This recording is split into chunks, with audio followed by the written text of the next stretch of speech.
Welcome to Badminton Unlimited, your weekly access to badminton and beyond. This week, we celebrate the finest moments from 2016.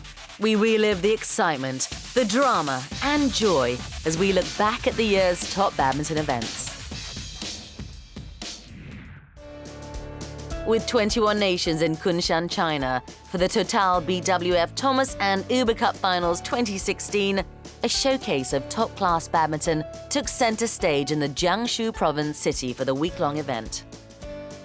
The Kunshan Sports Center saw 16 men's and 16 women's teams battle to be crowned the best in two of the sport's biggest tournaments. The 26th edition of the Uber Cup welcomed 3 debutantes in the competition, with Bulgaria, Mauritius and Spain participating for the first time. Ratchanok Intanon-led Thailand were hoping their depth in singles, backed by strong doubles, would help them go far. The Thais had the edge in the group stage and were top of Group C, but they came up short against India in the first knockout round. India did well to reach the semi-finals for a second consecutive time in the women's team competition. However, they were no match against the 13-time holders, losing 3-0 to China. Japan, who were expected to be the main threat to the hosts, went down disappointingly 3-1 in the last 4 against Korea. So it was China versus Korea in the final of the Uber Cup. In the first singles match, Song Ji-hyun, Korea's top women's singles shuttler, faced China's Lee Sheree. Song started brightly, constantly firing winners at an out-of-position Lee to go a game ahead. But the local favorite was not about to disappoint their home fans. The Chinese ace stormed back to level the scores and finished off Song in the decider with a deft shot to put China 1-0 up. The second match was a doubles contest between Zhao Yunlei and Tianjing and Zhong Kyung-eun and Shin Seung-chan. The Korean pair pulled off a massive upset by beating China's 2012 Olympic champions and 2-time world champions Zhao and Tian to keep Korea in the hunt for the crown. In the decider, Zhong and Shin saved 3 match points and went on to win it, 16-21, 21-17, 25-23. Kim Hyo-min was up against Wang She-hsien in the second singles, and the Koreans stood little chance against Wang's pace, power and range of shots. The Chinese shuttler restored China's advantage with a clinical 21-13, 21-12 demolition of Kim. In the second doubles match, China fielded the young combination of Tan Yuan-ting and Chen Qingchen against Chang Yi-na and Lee So-hee. Tang and Chen were on the attack from the start and thriving on the home crowd's energy. The young pair never let their opponents in. Winning the match comfortably 21-14, 21-16, Tang and Chen sealed the title for China 3-1. We're pleased the coaches had confidence in our abilities to field us in the final. We're happy to have produced a winning performance. The Chinese women's team extend China's Uber Cup domination to an incredible 14 titles. The 29th Thomas Cup was nothing short of drama and roller coaster emotions. Without the strength of absent singles players Kento Momota and Kenichi Tago, defending champions Japan only reached the quarter-finals of the competition. In a tight contest against Denmark, the Japanese men lost out in the deciding third singles match. Hans Christian Wittingus edged out Riichi Takeshita to win it for the Danes 3-2. Shockingly, favorites China also fell at the quarterfinal stage. Korea stunned the hosts 3-1 and denied the Chinese reaching a semi-final for the first time since their debut in 1981.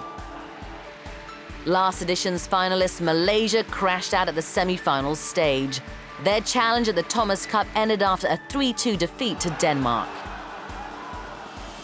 Actually, Malaysia have chance to win already twice, but it's just unlucky. So it's not easy to take back the cup. I think so. It may, to build up some better player, especially single. It's not easy anymore because I feel that a lot of countries that improving. Korea, who had so spectacularly eliminated the Chinese, could not find a way past Indonesia in the last four. Indonesia made their first final since 2010, beating Korea 3-1. So history was in the making for the 29th Thomas Cup final when Indonesia faced Denmark. The Southeast Asian men were going for a record 14th men's team title, while the Danes were aiming to do what none of their predecessors have done in 67 years, lift the Thomas Cup. The first men's singles match saw a keen contest between Victor Axelsen and Tommy Sugiyato. The young Dane powered ahead to take the first game, and despite trailing in the second initially, Axelsen managed to score 6 straight points to clinch the second and hand Denmark a vital 1-0 lead. Indonesia then leveled the scores 1-1 through Muhammad Ahsan and Hendra Setiawan. The world champions showed their class as Mads Conrad Peterson and Mads Pierle Kolding had no answers for the Indonesians' barrage of attack. In the second singles match, Jan O. Jorgensen banked on his experience against the young Anthony Ginting.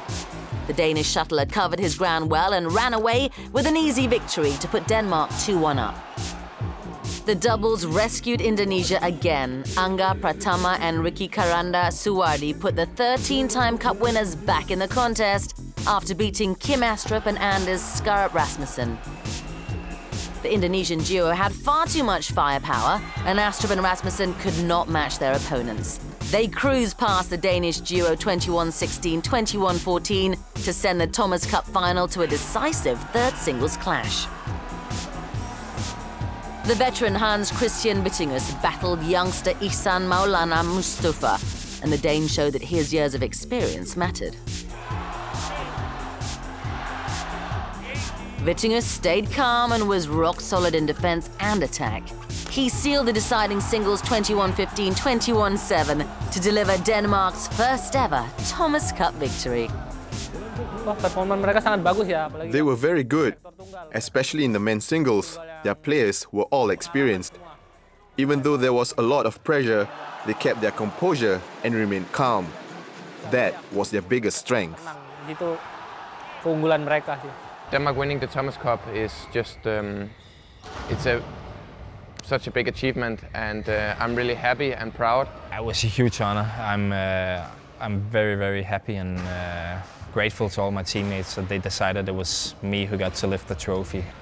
The outstanding evidence that all 10 players at one point delivered a huge win that counted for the team score is kind of just unique. I'm just very proud to see that Denmark can lift the cup.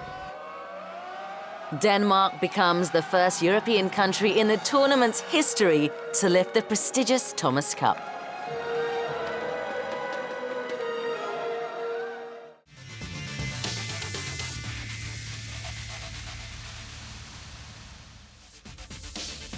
After the break, we honor badminton's proudest moments at the Rio 2016 Olympics, and we have the season's top 5 plays.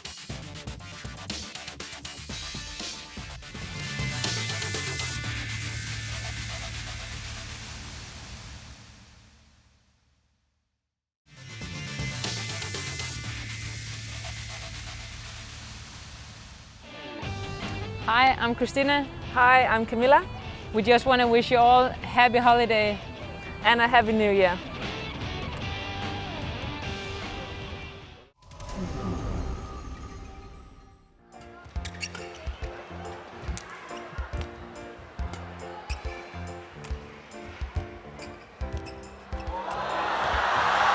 Brilliant, absolute brilliant. Arguably points of the match so far.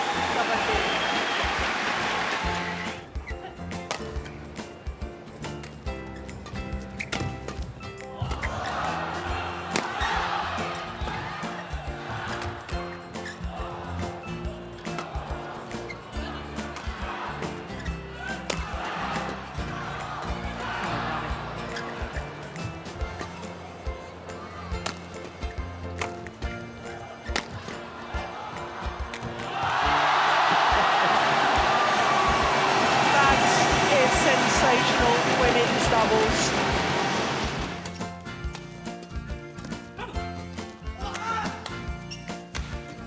Ui.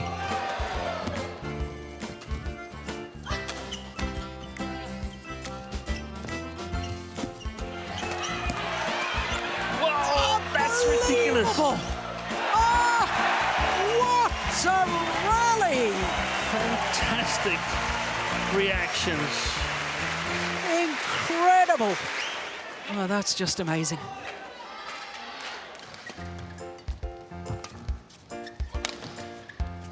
Oh, I like that block. Oh, goodness. Look at the dive! Oh, brilliant! What a rally! That is unbelievable! A dive, a behind the back backhand! It had everything! And look at that! A behind the back backhand. And then what? 2 off the floor, 3 off the floor.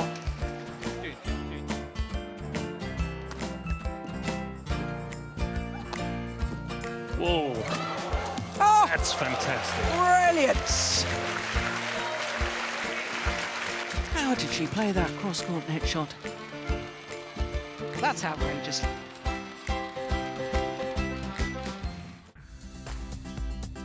The Olympic Games represent the pinnacle of sporting achievement. Every 4 years, the best and the brightest athletes from across the globe seek a place in history. Rio 2016 marked badminton's 7th appearance at the Games, and the sport witnessed its most open competition ever. Suddenly 9 countries taking medals is an incredible thing for badminton, which really shows that more and more nations get closer and closer to the other top nations that fight for the medals. So there was actually more countries this time than ever before that had the potential, and 9 taking medals is a really good thing for badminton, which means that the spread of badminton is becoming bigger. More and more countries is taking part in the top of the game. In men's singles, Victor Axelsen grabbed the bronze after outplaying 2-time Olympic champion Lin Dan in the playoff. China's Chen Long and Malaysia's Lee Chong-wei gave us plenty of nail-biting moments in the final. Many thought Lee would finally stand on top of the Olympic podium after beating nemesis Lin Dan in the last 4. But Chen powered past the Malaysian to seize the gold. His performance was great in the semi-finals. Probably was too taxing for him in the semi-finals. It's very unfortunate, but at that level of game, it's not easy to recover within the 24 hours where he had to play then Chen Long in the finals. The women's solo event was equally enthralling. Nozomi Okuhara made the history books when she brought home Japan's first Olympic bronze in women's singles. Carolina Marin became the first European to win gold in the discipline after overcoming a spirited display from Pusala v Sindhu in the final. Pusala's runner-up finish also created history as she became India's first woman to win an Olympic silver medal. Yeah, it was a really good achievement for my career, and of course I feel really happy to get one of my important goals, one of my dreams. I didn't know at the moment that I was the first woman single player that in Europe that won this medal. I know after I got the medal, so I feel really happy to make history for my country. The men's doubles final produced another of the tournament's epic matches. In a clash that went down to the wire in the 3rd game, China's Fu Haifeng and Jiang Nan held firm to pit Malaysia's Govi Shem and Tan Wee Kiong to gold. And Marcus Ellis and Chris Lambridge of Great Britain provided one of the game's best underdog stories when they beat Chai Biao and Hong Wei of China to claim the Olympic bronze. You know, it's both of our first Olympic Games, so to be able to go there and perform how we did, I think it's something we both can be very proud of. It's certainly something I don't think we'll ever forget either. The women's doubles competition had no shortage of drama. Korea's Jong Kyung-eun and Shin Seung-chan secured the bronze, beating Yu Yang and Tan Yuan-ting, and denied China a medal in a discipline the Chinese have dominated since the sport featured at the Olympics in 1992.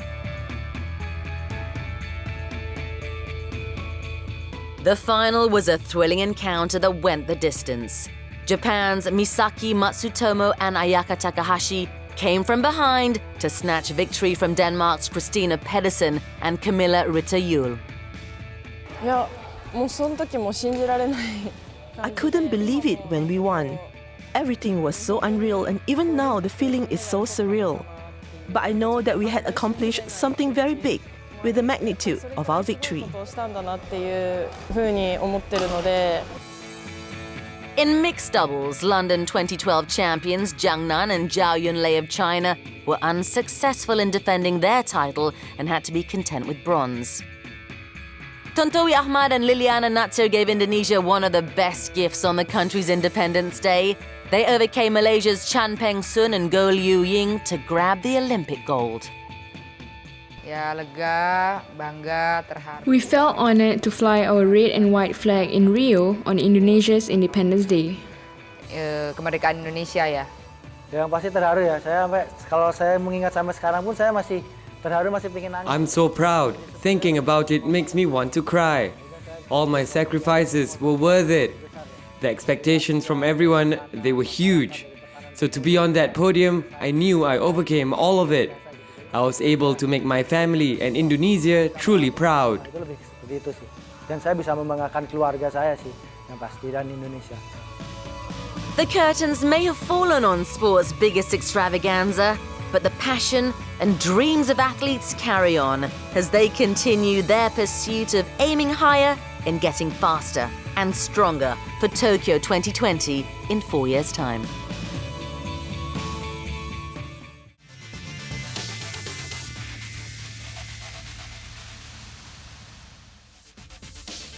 After the break, we bring you the best moments on and off the courts from the Dubai World Superseries finals.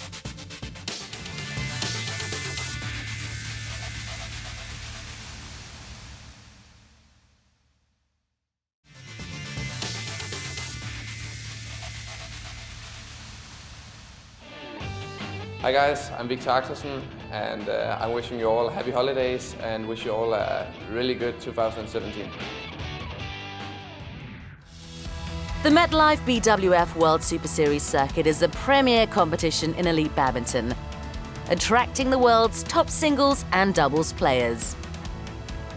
As with the previous 2 editions, this year's 12-leg tour was another gripping season as players battled for a coveted spot to compete at the year-end grand finale, the Dubai World Superseries finals.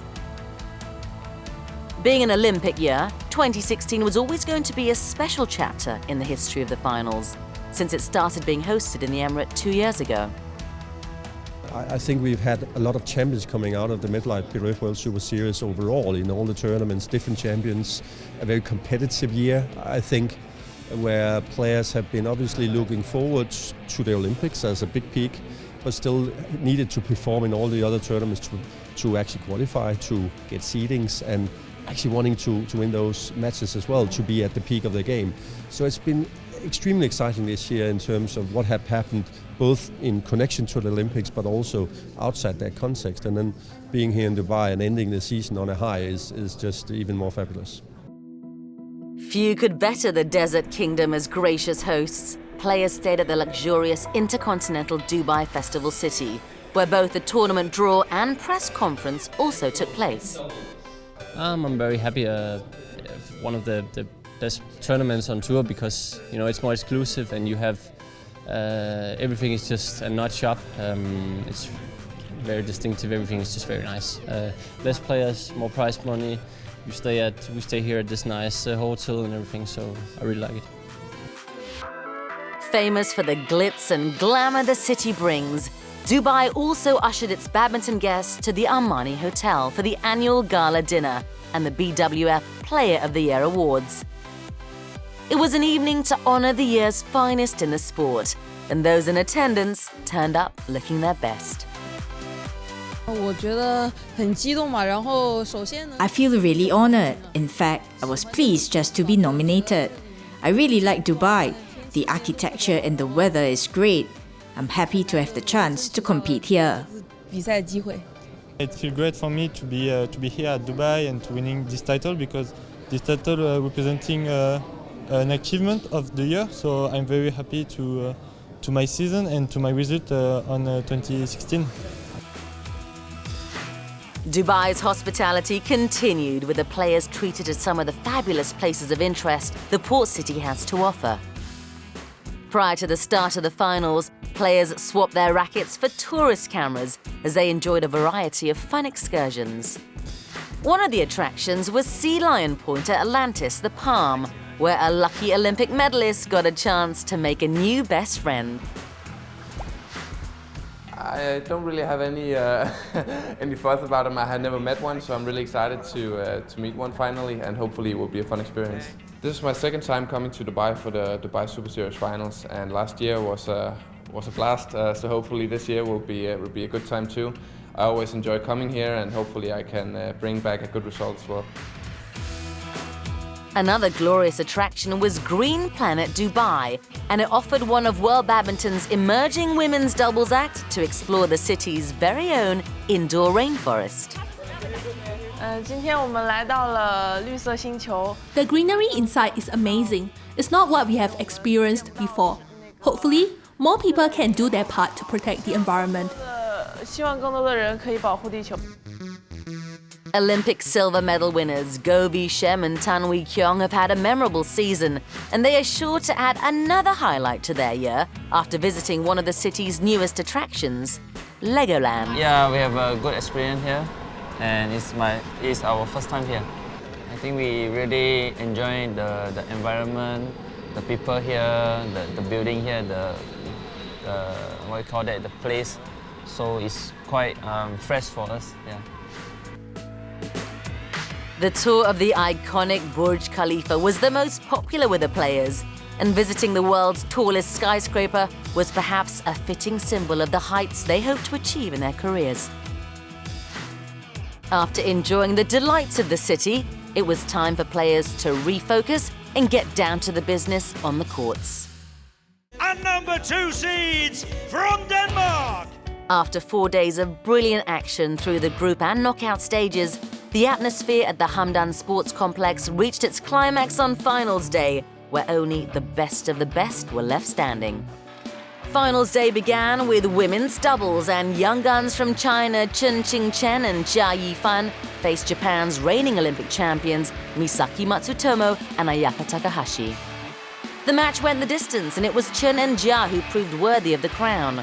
They upset the competition's top seeds to claim victory 21-15, 13-21, 21-17.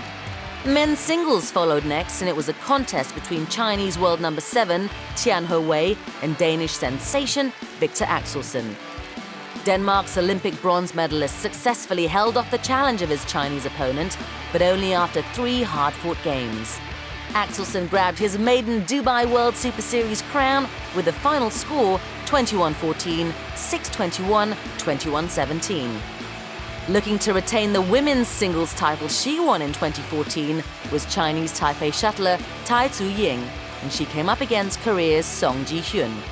World number 1 Tai was largely untroubled throughout and quickly wrapped up the match in straight games. After 37 minutes, the final score read 21-14, 21-13. Mixed doubles was next, and defending champions Chris and Gabriel Adcock stepped out to take on China's Zheng Siwei and Chen Qingchen. The English husband and wife pairing struggled to get going throughout the match and were powerless to stop Zheng and Chen from wresting away their title.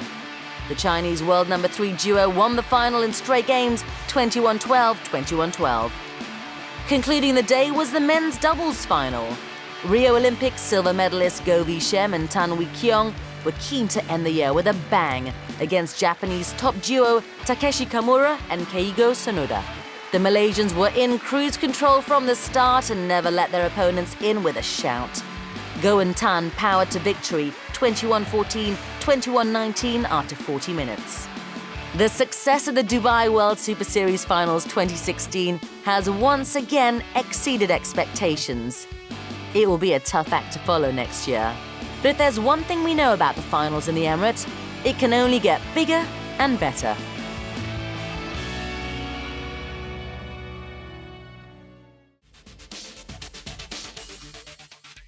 Before we go, let's see what the international circuit looks like as we check the Badminton Unlimited calendar.